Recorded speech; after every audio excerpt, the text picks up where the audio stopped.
전서, 디모데 후서, 디도서를 제 생각에는 2003년도인지 하여간 꽤 오래된 것 같아요. 그래서 하여간 교회 생활 서신이라고 보통 얘기를 했는데, 일반적으로는 신학을 공부하시는 분들이 이게 목회 서신이란 말을 많이 씁니다. 뭐 그 말이 틀렸다는 얘기는 아니죠. 왜냐하면 교회들에게 서신서가 쭉 바울이 편지를 쓰다가 이제 갑자기 개인에게, 말씀의 사역자인 개인에게 개인을 수신자로 택해서 디모데와 디도에게 편지를 썼고, 그 둘은 에베소 교회와 크레타 교회 섬에 있는 교회의 목사로서 심으로 하고 있었기 때문에 이분들을 격려하고, 또 하나님의 집, 하나님의 교회, 진리의 기둥과 터인 이 교회에서 어떻게 처신해야 될 것인지를 당부하는 말씀이다 보니까 단순히 목회 서신에 그치는 것이 아니라 교회 생활 서신이다. 그래서 교회 생활 전반에 걸쳐서 하나님께서 우리가 어떻게 해야 질서 있게 합당하게 교회 생활을 해서 하나님께 영광을 돌릴 수 있는지를 우리에게 계시해 주시는 책이다. 이렇게 말씀을 드렸었고, 그래서 저희가 지금 디모데 전서 4장까지 다시 공부를 했습니다. 그래서 오늘이 5장입니다. 오늘은 5장은 아주 실제적으로, 아주 구체적으로 하나님께서 각각 해당되는, 여기 보니까 연로한 남자, 연로한 여자, 그 다음에 과부, 그 다음에 또 젊은 여자, 뭐 이런 식으로 해서 해당되는 분들에게 구체적으로 하나님께서 지침을 내리고 계시는 장면이네요. 자, 그래서 1차적으로는 사역자가 연로한 남자를 어떻게 대해야 되느냐, 그 다음에 연로한 여자는 어떻게 대해야 되느냐, 이것이 이 대상자가 1차적으로는 그 디모데이기는 하지만, 그러나 이것이 교회 생활 누구에게든지 자기가 그 나이 연령대에 해당되는 분들은 누구에게나 다 적용해야 될 그러한 귀한 말씀들이죠. 예, 그래서 5장 1절서부터 우리가 살펴보도록 하겠습니다. 자, 연로한 남자를 꾸짖지 말고 그를 아버지처럼 대하며 젊은 남자들은 형제처럼 대하고, 이렇게 나와 있네요. 자, 여기 보시면 연로한 남자라고 했을 때 이 엘더라고 하는 말이 나왔는데, 이 엘더라고 하는 말은 구약 성경에 우리가 보통 이스라엘 백성들의 장로라고 했고요.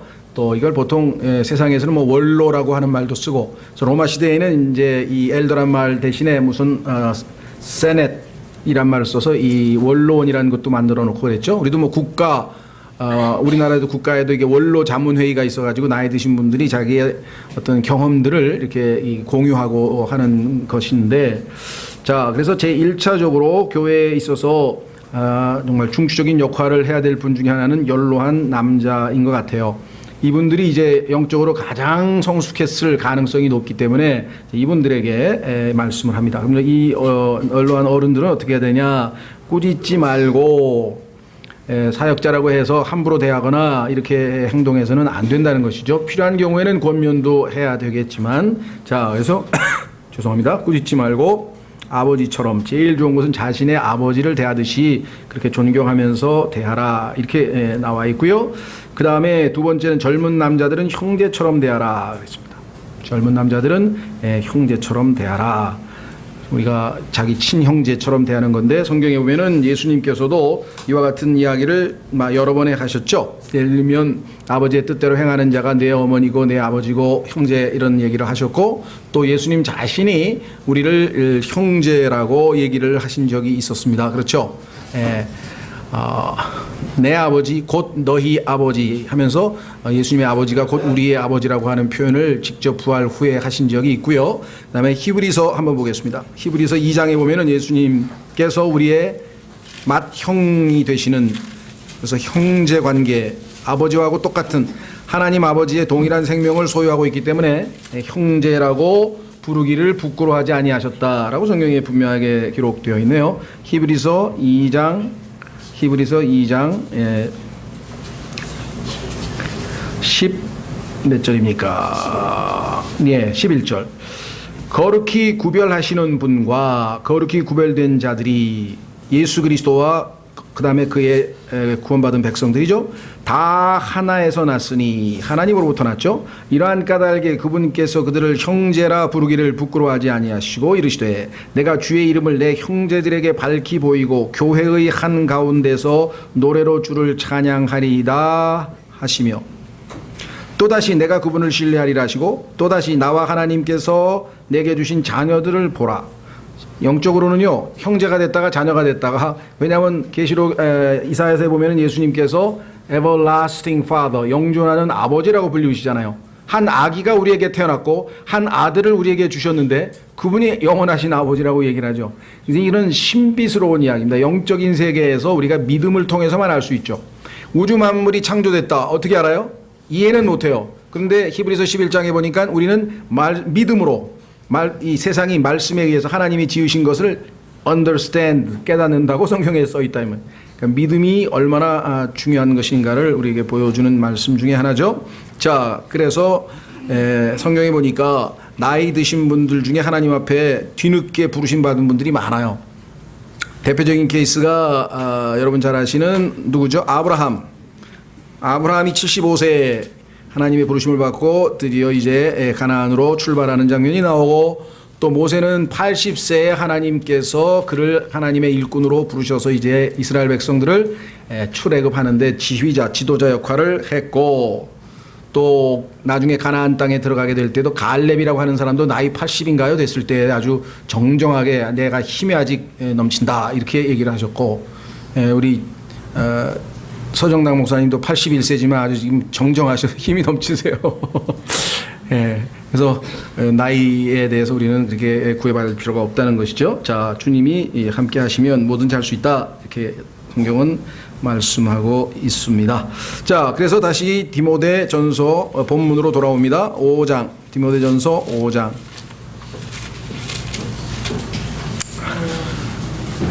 연로한 여자들은 어머니처럼, 뭐 너무나 당연하죠. 연로한 여자들은 어머니처럼, 젊은 여자들은 온전히 순결하게 자매처럼 대하라. 여기에 with all purity라고 하는 온전히 순결하게라고 하는 말이 문법적으로 봤을 때에는 1절서부터 연로한 아버지, 어머니 뭐 이렇게 해서 다 포함될 수도 물론 있어요.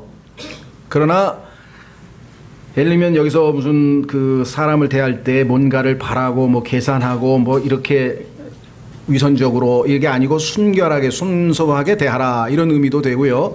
다만 문맥으로 봤을 때 맨 끝부분에 소위 말하면 젊은 소위 말하는 여자들에 대해서 특별히 강조하는 좁은 의미로 본다면 아시다시피 같은 교회 안에서 그렇죠, 형제 자매들을 대할 때 특히 사역자가 젊은 여자에 대해서 잘못된 이 행동을 취하게 되면 심각한 문제가 발생하죠. 교회 안에서 여러 가지 복잡한 문제가 뭐 이미 여러 종류의 뭐 이 일들이 벌어진 것을 우리가 잘 알고 있기 때문에 이 문제에 대해서는 정말 이 시스터, 자기 여동생처럼 그렇게 대하지 아니하면 안 된다는 것이죠. 그래서 특별히 여기에는 그 젊은 여자들에 대한 표현이 나와 있습니다.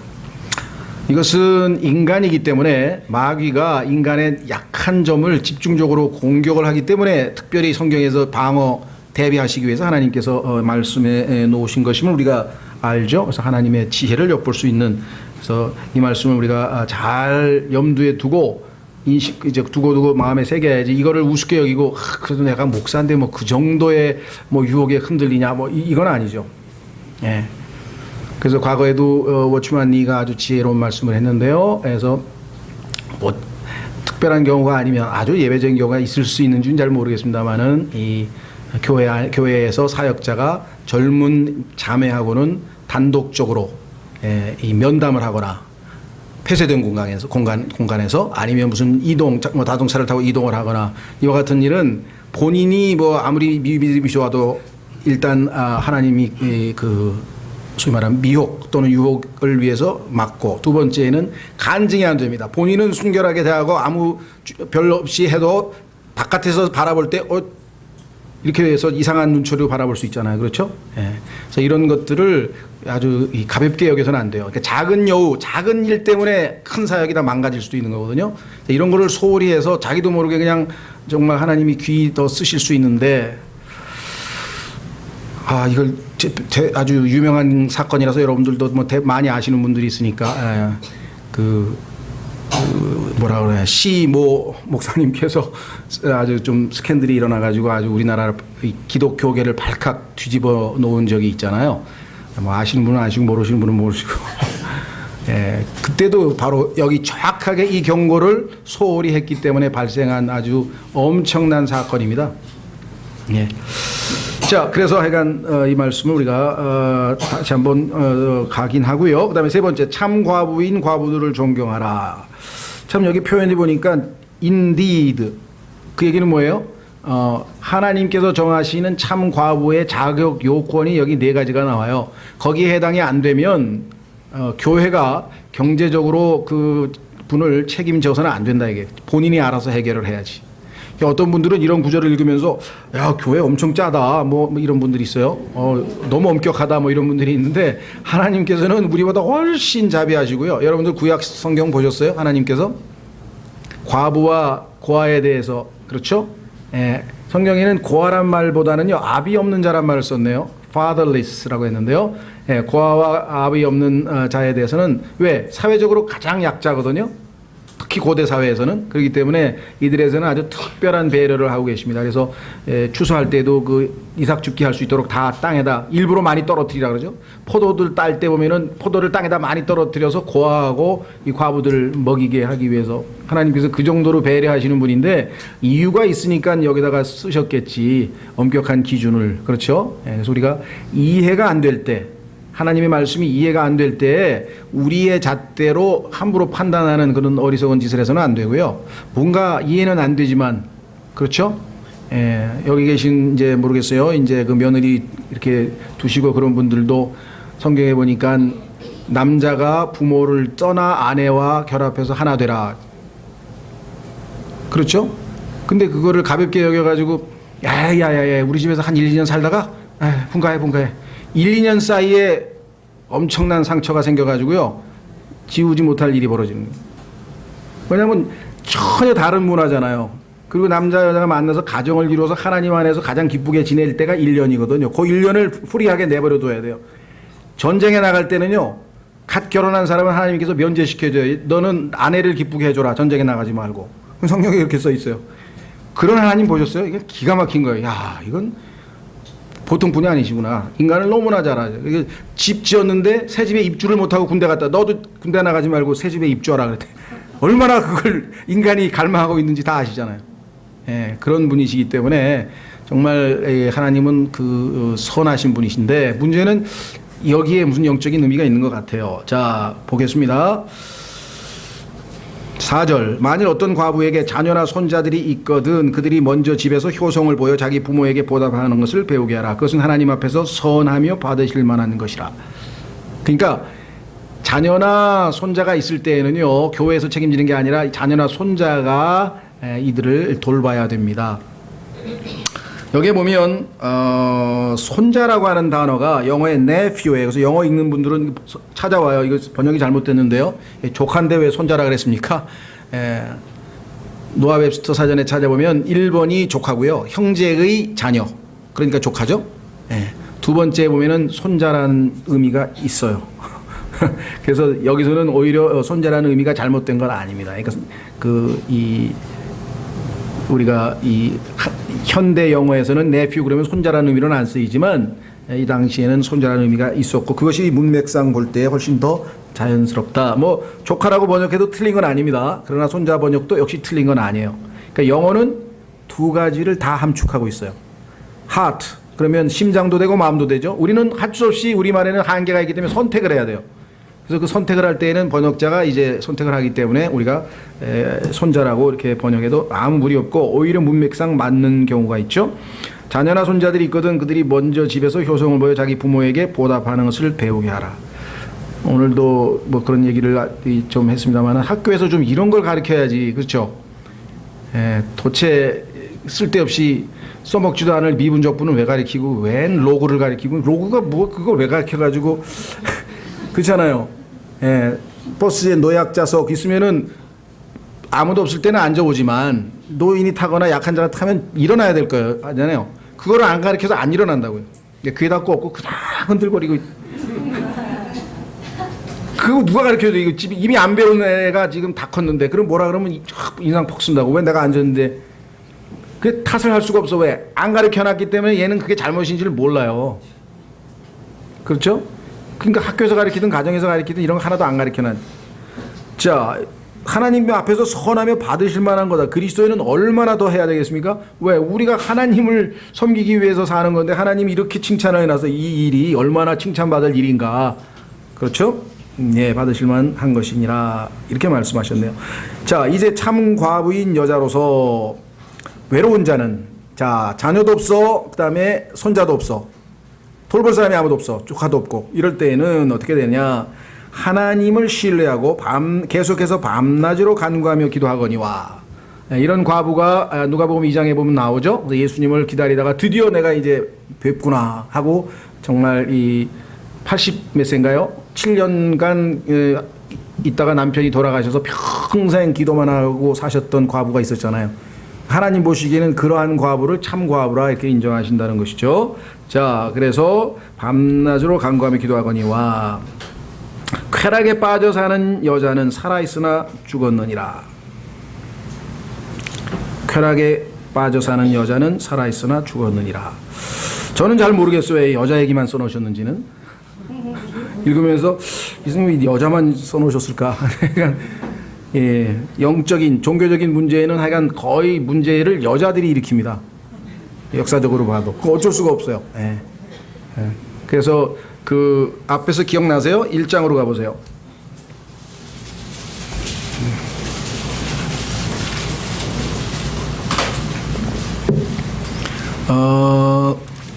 늙은 부녀에 대한 얘기가 나오죠. 어디 있나요? 응? 우리 앞에서 공부 안 했나요?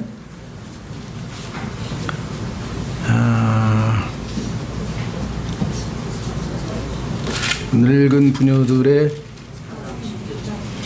4장 7절. 예, 1장에도 이제 거기는 부녀란 말은 안 나왔고요. 예, 4장에 보면 바로 이 나이 드신 분들 중에 예, 종교적으로 너무 심취해가지고 막 산에다가 기도원 차려놓고 권사님에게 기도받으러 오라고 뭐 그런 분들 계시잖아요.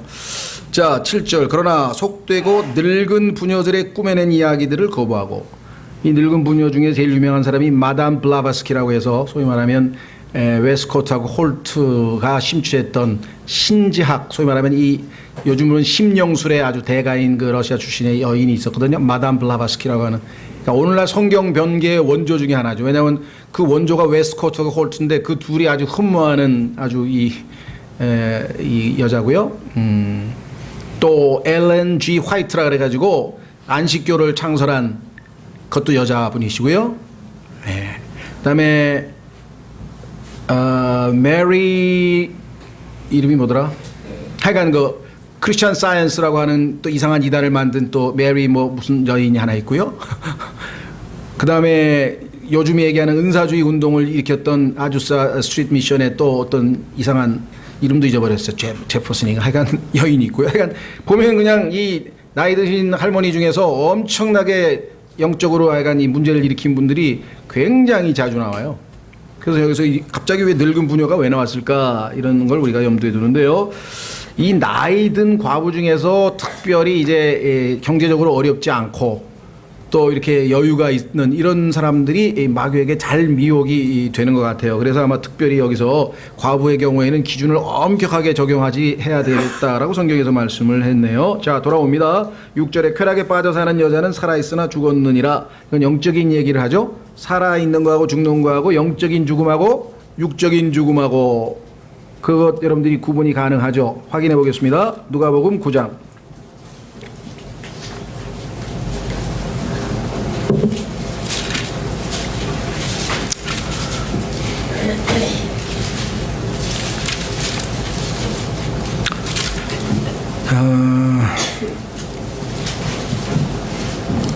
누가복음 9장에 보면은요,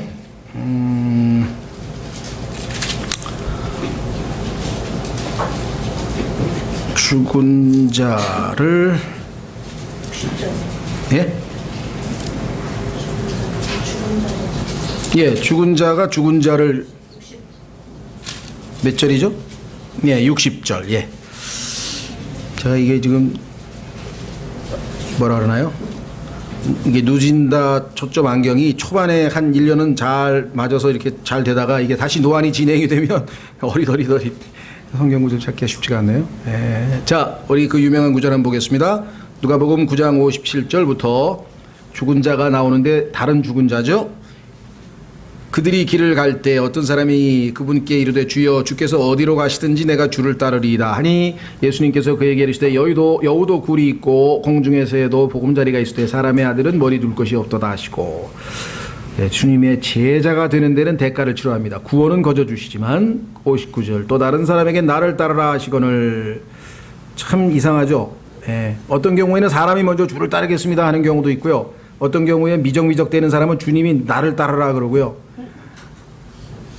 사람마다 다 다양합니다. 이번에는 주님이 나를 따르라 하시거늘 그가 이르되 주여 먼저 내가 가서 내 아버지를 장사지내게 허락하옵소서 하니 예수님께서 그에게 이르시되 죽은 자들이 자기들의 죽은 자들을 장사지내게 하고 너는 가서 하나님의 왕국을 선포하라 하시니. 이 두 가지 죽은 자 어디에 써 있습니까? 에베소서 2장으로 가겠습니다. 에베소서 2장에 가면 여러분과 제가 죽었던 자들이라고 써 있죠. 죄와 허물로 죽은 것. 그러니까 죄와 허물로 죽어 있는 자들이 진짜 죽은 사람들을 묻게 하고 너는 나를 따르라. 의인은 의롭게 칭의 하나님의 자녀가 된 사람들은 그런 뜻이죠.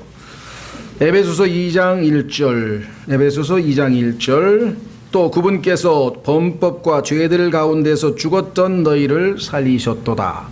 그러니까 아직 살림받지 못한, 즉 거듭나지 못한, 다시 태어나지 못한 모든 사람들은 다 죽어 있는 사람들이잖아요. 그 죽어 있는 사람들이 죽은 사람을 담당하게 하고 너는 나를 따라서 죽어 있는 사람 살리러 가자. 이렇게 예수님이 말씀을 하셨죠. 그래서 성경에 보면 이와 같이 영적으로 죽은 것에 관한 표현들이 여러 번 나옵니다. 뭐 여기서 다 찾지는 않겠습니다. 대표적인 거 하나 찾았으니까 다시 돌아옵니다. 그래서 디모데전서도 역시 그런 의미죠.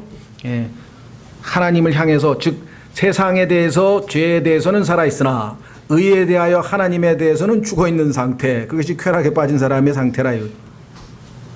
근데 사실은 그게 뭐 그런 여자만 그러냐? 아닙니다.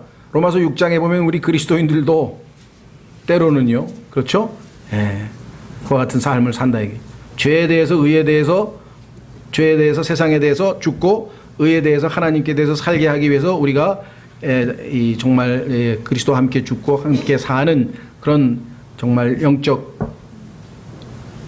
삶의 체험이 있어서 주님을 따르는 삶이 돼야 되는데, 헌신의 삶이 있어져야 되는데, 성화의 길을 가야 되는데 그렇지 못한 경우에는 역시 우리도 실제적으로는 영적으로 죽은 사람의 삶의 모습을 보일 때가 많이 있는 거죠. 자, 다시 돌아보십니다. 7절. 애들이 와서 조는 사람 다 깨우고 가서 다행히 적절한 타이밍에 나타났네요. 이것들을 명하여 그들이 책망받을 것이 없게 하라. 얼마나 하나님의 배려가 놀랍습니까? 미리미리 경고해서 책망받지 않도록 배려해 주시죠. 8절. 그러나 누가 자기 친족 특히 자기 집 사람들을 부양하지 아니하면 그는 믿음을 부인한 자요 불신자보다 나쁜 자니라. 많은 사람들이 복음서에 보니까 자기 아버지와 자기 뭐 재산과 뭐 세상을 다 버리지 아니하면 뭐 나의 제자가 되지 못한다, 그런 구절 하나 찾아가지고 자기 책임도 안 지고 그냥 아무것도 책임 안 지고 그냥 마치 자기가 그 복음에 헌신한 것처럼 이렇게 생각하는 사람들이 있는데요. 이거하고 서로 배척되는 말씀이 전혀 아닙니다. 하나님의 왕국과 그의 의를 먼저 구하라. 초점, 1번 초점에 뭐가 있냐는 것이지, 그 하나님께 모든 걸 바쳤으니까 나는 가족 부양이고 뭐고 나머지 사회적 시민으로서의 책임이고 뭐고 싹 다 그거는 나는 책임이 없다.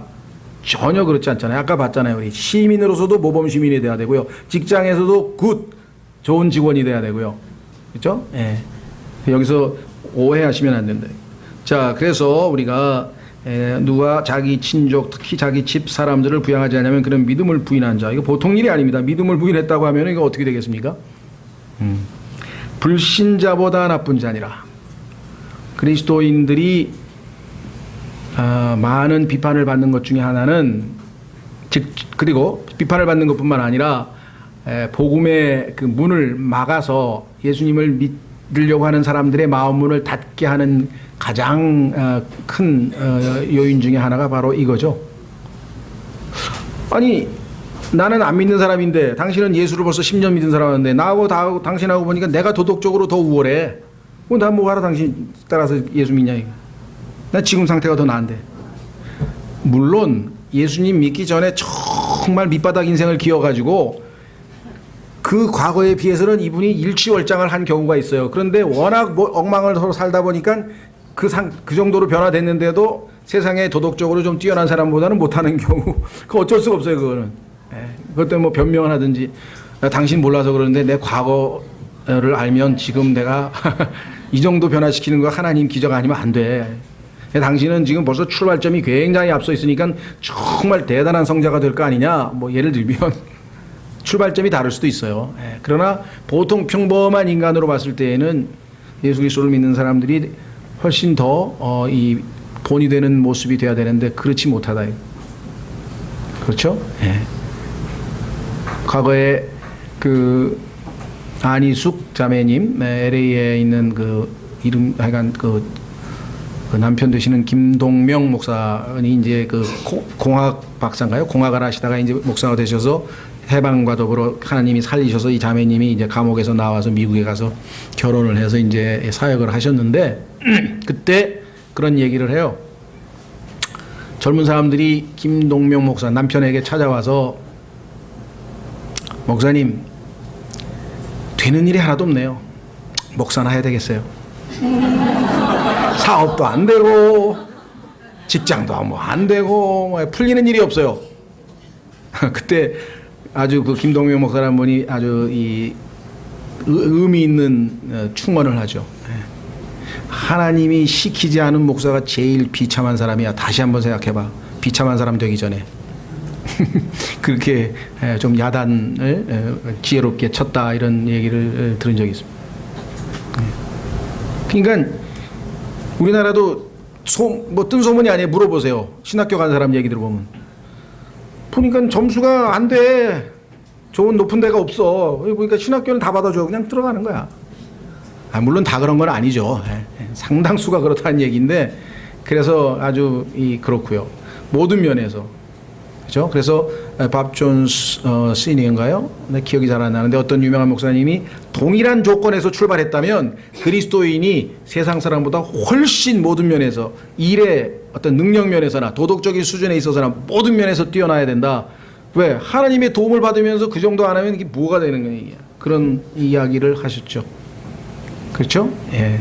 그래서 여러분들이 정말 우리가 그리스도인이 된 이후에는 정말 사람들에게 본이 되어야 되는 것이 그것이 여러분과 저의 구원의 목적이기도 합니다. 한번 확인해 보겠습니다. 에베소서 2장.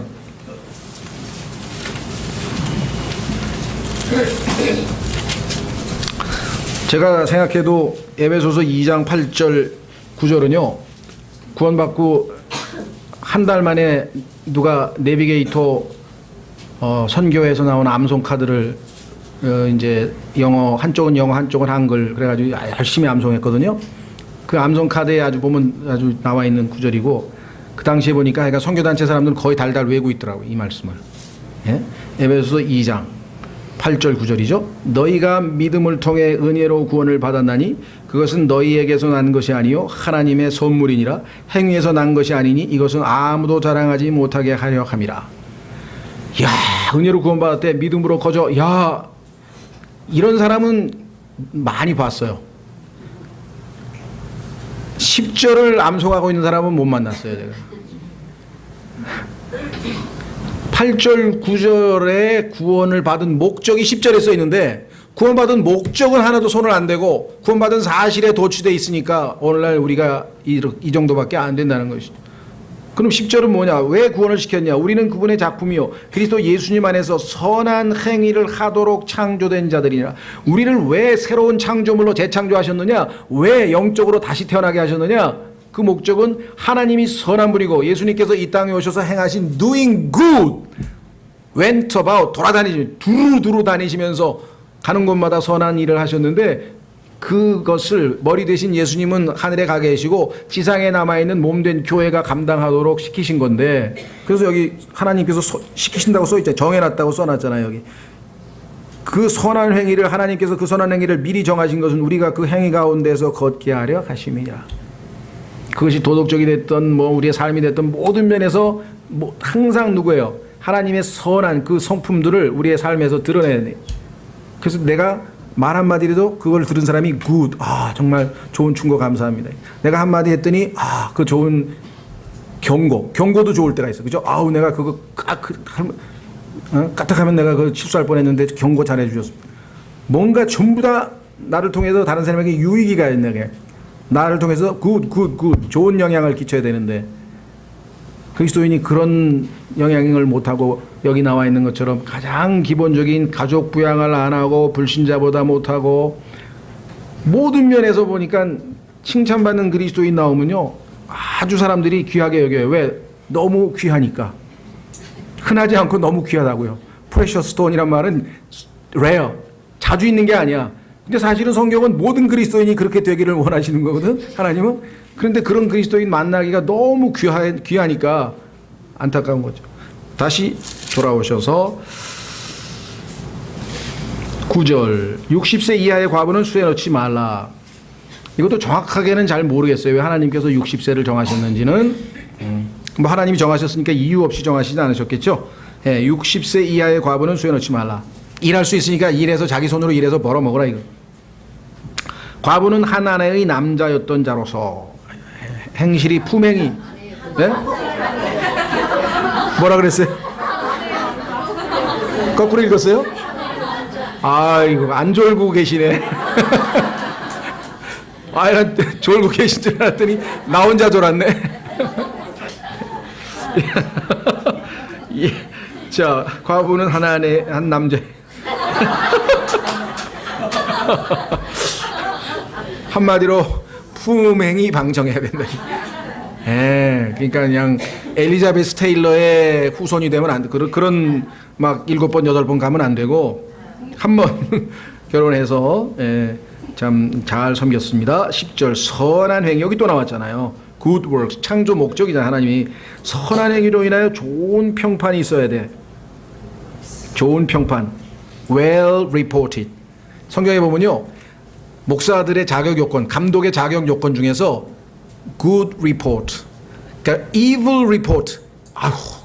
그 장로가 얼마나 지독하고 이기적인데 이런 소리 들으면 교회에서 즉시 장로직을 놔야 돼. 그 하면 안 된다 써 있다고. 나쁜 소리 들으면 그 사람 하여간 좀 뭔가 있지, 이런 소리를 들어야 된다는 거죠. 자, 여기도 지금 그런 평판을 평생 들었어야 돼요. 이런 사람들 성경에 보면 나오죠. 누굽니까? 나인성 과부인가요? 이거 그 과부가요, 사람들 위해서 뭐 행한 선행을 얼마나 사람들이 칭찬하는지 모릅니다. 예수님 뭐 이렇게 사도행전에도 보면은 우리가 정말 그 사람에게 복음 전해주고 도와주는 게 좋다. 왜? 그 사람이 우리 민족을 위해서 정말 선한 일을 많이 했다. 그러면 성경에 보면은 착한 일 한 과부 얘기가 많이 나옵니다. 대표적인 경우는 또 자기의 아들하고 자기가 먹고 죽으려고 했던 그거를 다 먼저 엘리야에게 하나님 말씀의 명령에 순종해서 과자 만들어가지고 그렇잖아요. 자기들도 그 마지막으로 그 기름하고 과자 만들어서 먹고 이제 죽으려고 그러는데, 빵 먹고 죽으려고 그러는데 와서 먼저 그걸로 내 거부터 챙기라 그랬는데 자기가 그부터 챙겨줬죠. 근데 하나님께서 뭐라고 하셨냐면 아무리 챙겨서 아무리 해도 가뭄이 끝날 때까지는 기름이고 이 밀가루가 안 떨어진다 그랬어요. 사람들은 그 기적은 별로 언급을 안 하는데 엄청나잖아요. 그죠? 내가 볼 땐 그 기적만큼 더 엄청난 기적은 없는 것 같아요. 그래서 계속 뭐 퍼도 그 다음에 또 있고 그 다음에 또 있고 그렇게 되죠. 자, 그래서 여기 보시면 선한 행위로 인해 좋은 평판이 있어 혹은 자녀들을 양육하며, 그러니까 좋은 선한 행위 가운데 가장 하나님께서 좋아하는 게 뭐냐면 여자들은 자녀들을 양육하는 겁니다. 이 자녀 제대로 양육한 여자들이 받을 칭찬, 이거 어마어마해요. 성경에 보면. 그러니까 뭐 자아 실현하기 위해서 너무 그냥 막 멋진 일에만 이게 그만 거대한 너무 이렇게 생각하지 마시고, 그렇죠? 요한 웨슬리의 어머니가 웨슬리를 하나 키워냈다. 근데 그 웨슬리 얼마나 엄청난 일을 했습니까? 그렇죠? 그런 걸 우리가 한번 염두에 둬 보는 것이죠. 자, 그래서 예, 자녀들을 양육하며 혹은 나그네들을 묵게 하며 혹은 성도들의 발을 씻어주며 혹은 고난받는 자들을 구제하며 하나님께서 열거한 선한 행위의 리스트가 여기 나와 있어요. 자기가 리스트를 만들지 말고 성경에 이미 나와 있잖아요. 자녀들을 양육하며 혹은 나그네들을 묵게 하며 혹은 성도들의 발을 씻어주며 혹은 고난받는 자들을 구제하며 혹은 모든 선한 일을 부지런히 따른 자라야 하리라. 네, 여기에 보니까 또 나와 있네요. 아까 부지런히 하나님을 찾는 자에게 하나님이 보상하신다 그랬는데 diligently라고 하는 말이 성경에 자주 나와요. 제가 그 말씀이 나올 때마다 좀 찔려가요. 왜 게을러가지고 부지런하다 그러면 괜히 막 부지런해야 되는데, 그렇죠? diligently. 자, 부지런히 따른 자라야 하리라. 자, 그러니까 여기 나와 있죠. 60세 이하, 그 다음에 자녀나 손자가 없을 것, 그 다음에 한 아내의 한 남자의 아내였던 자. 그게 나는 한 아내의 남편이 되겠다는 결의예요. 그걸 잘 모르세요? 무의식에서 나오잖아. 그 다음에 네 번째는 선한 행위로 평판이 좋아야 돼. 이런 과부는 하나님이 아주 그냥 성경에서 아주 자세하게 써놨어. 관심이 엄청 많은 거야. 하나님으로부터 이 정도 관심을 받는다는 게 보통 일이 아니야. 그러니까 정말 혹시라도 불행한 일이 있어서 과부가 되더라도 전혀 슬퍼할 게 없어요. 하나님이 아주 관심의 대상이 되는 거예요. 특별히 또 아버님 일찍 돌아가신 분 특별 관심이 되는 거야. 그게 얼마나 아주 영광스러운 일입니까? 자, 11절. 그러나 젊은 과부들은 거절하라. 교회에서 돈 대서 먹여주지 말라는 얘기입니다. 젊은 과부 자체가 나쁘다는 게 아니에요. 왜냐하면 젊은 과부들은 얼마든지 일할 수 있잖아요. 자기가 스스로. 그들은 그리스도를 대적하여 방탕하기 시작할 때 결혼하리라. 처음에는 제가 이제 교회에서 열심히 일하고 그러면 교회에서 먹여주고 재워주면 제가 교회 일 다 하겠습니다. 청소도 하고 빨래도 하고 막 이랬다가 그냥 멋진 남자가 나타나니까 갑자기 그냥 생각이 바뀌어가지고 저 시집 갈래요. 이렇게 되면 어떡하냐 이거예요. 처음 믿음을 버리면 영적으로 그 다음에 발생할 부작용은 어떨 거냐 이거죠. 교회 안에서 신중하게 하라는 얘기죠. 그래서 여기 나와 있잖아요. 뭐라고 되어 있는가 하니 그리스도를 대적하여 방탕하기 시작할 때 결혼하리라. 결혼 자체가 나쁘다는 건 아니에요. 안 하겠다고 해놓고 마음을 바꾼 게 문제죠. 그들은 자기들의 처음 믿음을 내버렸으므로 정죄를 받느니라. 그래서 그 하나님은 속마음을 읽으셔요. 젊은 과부들은 일하기가 싫으니까 교회에서 기대가지고 어떻게든 좀 얻어먹으려고 하다가 그러다가 소위 말하면 능력 있는 멋진 이렇게 남자가 나타나면 그쪽으로 다시 기대려고 하는데 처음에는 하나님을 의지하는 믿음을 가졌는데 이제는 하나님을 의지하는 게 아니라 눈에 보이는 쪽으로 옮겨가게 되면 이것은 교회적으로 봤을 때 나쁜 영향을 끼친다는 것이죠. 영적으로 보이지 않게. 하나님께서 왜 이거 별일도 아닌 것 같은데 이건 이럴 수도 있잖아.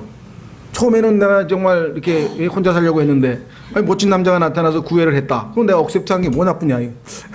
그러나 속마음의 내적 동기를 하나님은 지금 살펴보고 계신 거예요.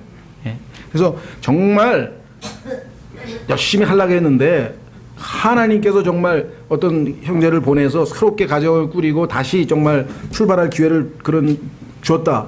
그것 자체를 부인하는 건 아니에요. 이건 일반적인 원칙을 얘기하는 거고 항상 성경에는 어떤 게 있습니까?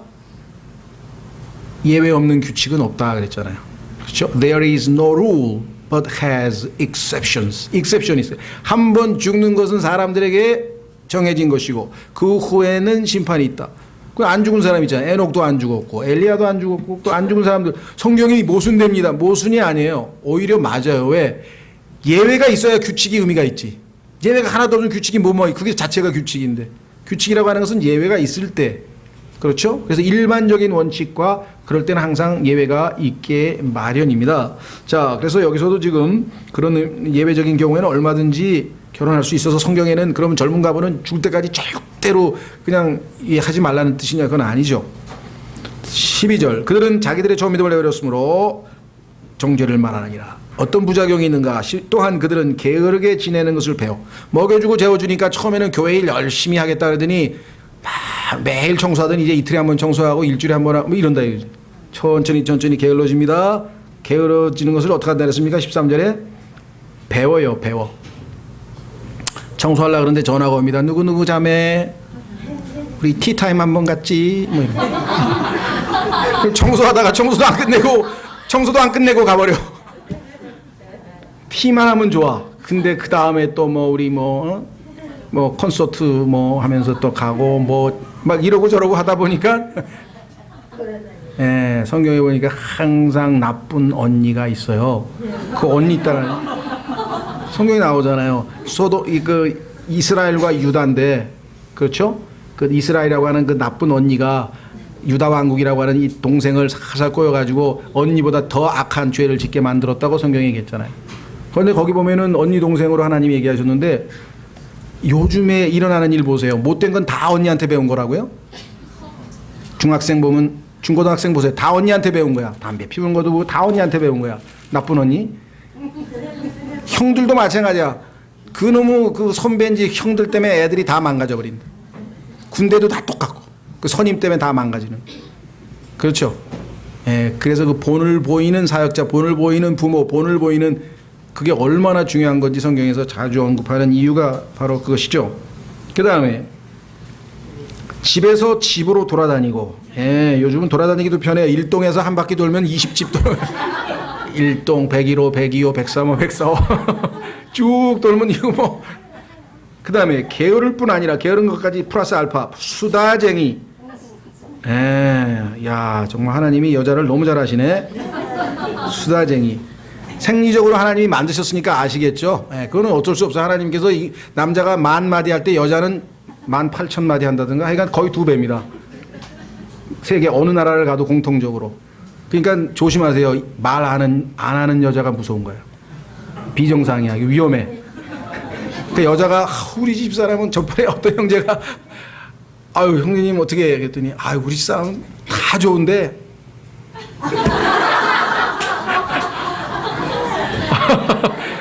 근데 그걸 우리가 체험하고 말았어요.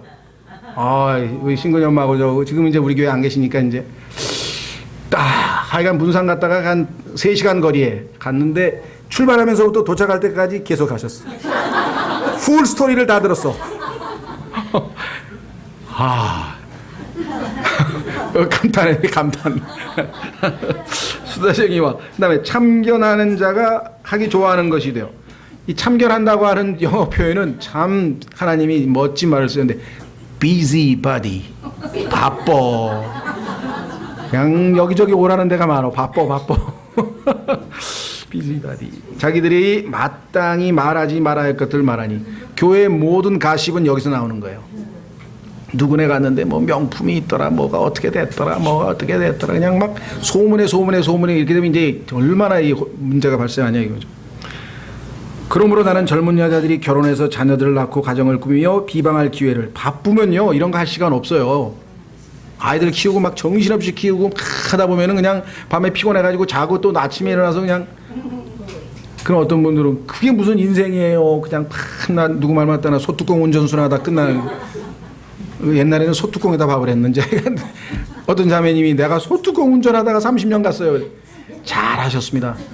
그거 안 했으면 비지바디가 돼가지고요 자매님이 엄청 죄를 졌을 텐데 하나님이 얼마나 좋은 환경을 주셨습니까? 바쁘게 살게 하셨으니 가만히 있더라고. 반항을 안 해. 그러니까 자기도 수긍이 가나 봐. 왜? 자기 기질을 알잖아. 그렇잖아요? 마음껏 놀았으면 얼마나 또 문제가 많이 야기됐을까 생각하면 이건 성경적으로 얘기하면요 불만 갖지 말고 너무 일이 많아요. 그때 걱정하지 마세요. 자기가 성경의 기준에 부합되는가. 자, 낮에 일은 낮에 한다고 성경에 써 있습니다. 12시간입니다. 6일간 일하라 그랬어요. 곱하기 6. 성경은 72시간 노동이 성경적인 거예요. 인간은 지금 8 곱하기 5 40시간만 일해요. 그럼 32시간 뭐 합니까? 아니 32시간인가? 그렇죠. 32시간. 그거 뭐예요? 하나님을 섬기고 찬송하고 좋은 일 합니까? 다 90%는 나쁜 일 하는 거예요. 죄를 짓든지 뭐 쾌락에 빠지든지 하여간 뭔가 대부분 다 안 좋은 쪽으로 가. 그렇죠. 예. 72시간 노동에 집에 오면 밥 먹고 가져가고 기도하고 찬송하고 자요. 시간이 없어요. 6일 동안 그래요. 일요일 날은 온 가족이 나와서 마음껏 찬송하고 형제들하고 하고 또 열심히 살아요. 그러면 죄 지을 틈이 별로 없어요. 하나님이 인간이 죄를 덜 짓도록 만들어 놓은 규정인데 점점 빼더니 이제 6일도 안 하고 5일로 줄였잖아요. 48시간 노동해서 토요일도 지금 놀토로 만들어 놨죠. 레저를 만들어, 레저. 한마디로 하면 점점 게으르게 만드는 거예요. 사람들을 게으르게 만들어. 그렇죠? 예, 그것은 성경에 역행하는 상황입니다. 지금 역행하는 상황이고요. 자, 그래서 물론 이제 시대가 그러니 어쩔 수 없죠. 예, 그래서 저희 교회에 오후 2시부터 7시 반까지 성경 공부하러 오시는 분들은 do well. 아주 잘하시는 거예요. 예, 토요일 날 아주 그냥 황금, 제일 좋은 시간이잖아요. 그렇죠? 무슨 토요일 날 뭐 토요일 밤 막 놀자고 뭐 그런 노래도 있잖아요. 이 토요일이라는 게 사람들에게는 막 너무너무 신나는 거야. 그냥 그날 그 하루를 하나님 앞에 드리면 얼마나 하나님께서 기뻐하시겠는가. 예, 그리스도인들은 활용을 할 수가 있습니다. 자, 그러면 넘어갑니다. 이제 마지막으로 14절. 그러므로 나는 젊은 여자들이 결혼해서 자녀들을 낳고 가정을 꾸미며 비방할 기회를 대적에게 전혀 주지 않기를 원하노라. 어떤 자들이 이미 사탄을 따라 돌아섰도다. 이미 지금 마귀에게 미혹된 사람들이 많이 있다는 것입니다. 그렇죠? 네. 교회에서 문제 일으킨 대부분의 자매님들 또 여자분들은요, 집에 붙어 있질 않고 교회 와서 살아. 그래가지고 목사님 신방 가는데 쫓아댕겨, 어디 쫓아댕겨, 바자에 쫓아댕겨, 어디 쫓아댕겨, 막 가정이 엉망이 되는 거예요. Keepers at home. 가정을 지키는 자가 주부의 첫 번째 임무인데, 그렇다고 직장 갖지 말라는 얘기는 아닙니다. 성경에 잠언에 보면 열심히 일해서 가정 경제에 또 많이 보탬을 해야 돼요. 게을러서는 안 돼요. 보면 일해서 다 뭐 좋은 거 사서 다 종들도 먹이고 다 뭐 입히고 막, 성경에 virtuous woman, 덕스러운 여인에 대해서 하나님께서 18가지인가 쭉 조건이 나오는데, 거기에 보면은 부지런히 일해서 돈 버는 얘기가 5개인가 6개 나와요. 직장 그게 아니라 기본이 뭐냐 이게. 그렇죠? 네.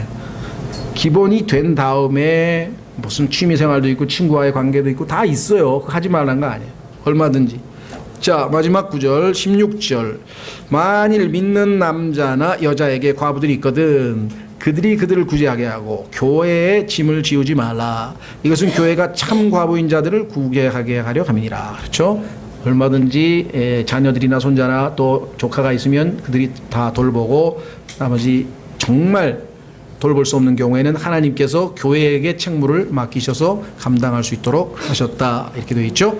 예, 다음 시간에는 이제 17절에 보면은 장로들에 대해서는 어떻게 목사가 돼야 되는가라고 하는 내용이 나와 있습니다. 그래서 이 외에도 여러분들이 뭐 상식적으로 잘 알 수 있는 내용이니까, 하나님께서 얼마나 아주 프랙티컬하고 실제적인 얘기지만 하나님께서 아주 자세하게 써놓은 이유는 굉장한 관심이 있는 거예요.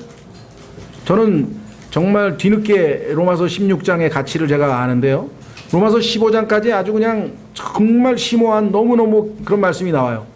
근데 16장에 가면 막 누구에게 인사하라, 누구 집안에 있는 사람에게 인사하라, 안부 전해라, 인사하라, 누구는 뭐 착하고 누구는 뭐, 이걸 좀 성경에다 왜 쓰셨을까 도대체? 왜 쓰신 것 같아요? 저는 처음에가 아니라 한참 동안 이해가 안 됐어요. 읽기는 읽지만 이름도 복잡하고, 어떨 때는 그냥 막 대충 읽어가지고 그냥, 또 어느 날 갑자기 이거 왜 쓰셨지? 쓸데없이 쓰실 리가 없고, 이렇게 자세하게 이름들을 다. 로마서 1장서부터 15장까지 제대로 배운 사람들은요, 그렇게 한 사람 한 사람에 대해서 배려와 관심과 기도와 이게 삶에 배어 있는 거예요. 이 성경 제대로 배운 거예요. 그러니까 바울은 자동적으로 이미 성숙했기 때문에 한 사람 한 사람의 안부를 다 물어보는 거예요. 그 성경에다가. 근데 하나님께서 그것을 기뻐하셔서 다 성경에다가 집어넣으셔가지고 inspired words of God. 생각해 보셨어요? 네. 그러니까 우리 지금 읽는 것도, 야, 이건 뭐 성경이 너무 상식적인 얘기를 하는 것 같은데, 네. 그러나 그것은 정말 성령이 충만하지 아니하면 실천할 수가 없는 그런 내용들입니다, 사실. 네. 다음 시간에 17절서부터 계속하겠습니다. 다 같이 일어나셔서